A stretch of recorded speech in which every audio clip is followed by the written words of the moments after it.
এই সোমবার শ্রাবণ মাসের শেষ সোমবার, তার জন্য কিছু কিছু গোছগাছ করছি, তার সঙ্গে একটা রাতের রেসিপি শেয়ার করছি। এখানে প্রথমে দেখুন, আমি গত মাসে জুলাই মাসে অ্যামাজনের প্রাইম ডে ছিল, সেই দিন অ্যামাজন থেকে একটা এরকম ত্রিশূল অর্ডার দিয়েছিলাম। এর প্যাকিংটা এত সুন্দর এসেছে, আমি ভাবছি কী জানি জিনিসটা কেমন আসবে, এত সুন্দর প্যাকিং। খুলে দেখছি জিনিসটাও ভীষণ সুন্দর, আর প্রায় 10 ইঞ্চি হাইট হবে।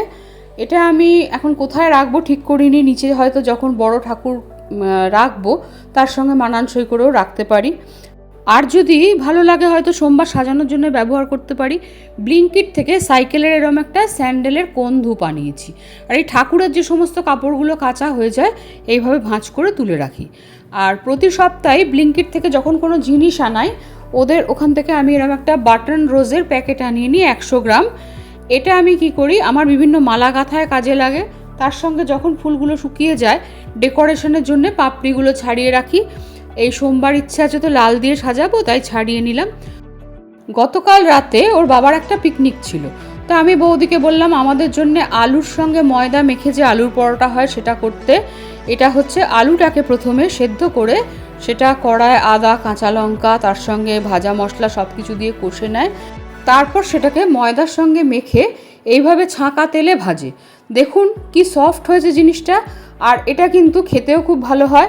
পুর ভরা জিনিস, আমাদের বাড়িতে অন্যান্য ছাতুর কচুরি ডাল পুরি এগুলো খাওয়া হয়, তাই জন্যে চেষ্টা করি এটাকে এইভাবেই খেতে। এটা খেতে আমাদের বেশি ভালো লাগে। ওর বাবার আবার এর সঙ্গে তরকারি লাগে। আমরা কি করি, এই যে দেখুন বাটিতে এটা একটা লঙ্কার আচার। এটা প্রথম আমি তারাপীঠ থেকে কিনে এনেছিলাম। তারপরে এটা আমরা খেতে এত ভালোবাসি, আমি আর আমার বড় ছেলে। এখন তারাপীঠে গেলে আমি একদম বড় শিশি কিনে নিয়ে আসি আর ফ্রিজের মধ্যে স্টোর করে রেখে দিই। আমি আর আমার ছেলেরা অত লুচি পরোটা ভালোবাসি না। মাঝে সাঝে যখন খাই তখন কিন্তু ময়দা দিয়ে আর এইভাবে তেল দিয়েই খাই। তো গতকালের ডিনার মেনুতে ছিল রায়তা, লঙ্কার আচার, তার সঙ্গে আলুর পরোটা। আর আমার বড় ছেলে এত পরিমাণে ঝাল খায় যে ওর কিন্তু শুধু এই লঙ্কার আচারে হয় না। এই যে দেখুন আমার কাছ থেকে আবার 2টো চিলি সস ও নিয়ে এলো, এইটা এগুলোর সঙ্গে ও খাবে।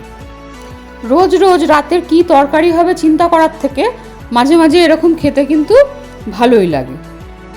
আর আজ সকালবেলা উঠে ঠাকুরকে সাজিয়ে নিলাম। এই যে দেখুন গাছের সমস্ত ফুল দিয়েই সাজিয়েছি। তার সঙ্গে আপনাদের সঙ্গে আমি শেয়ার করলাম না যে কোন ধূপটা কিনেছি।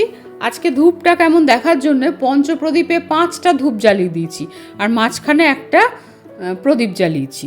তো অন্যদিন একটা করেই জ্বালবো, আজকে এমনি দেখার জন্য 5টা জ্বালিয়েছি। তো যদি ভিডিওটা ভালো লাগে একটা লাইক করে দেবেন।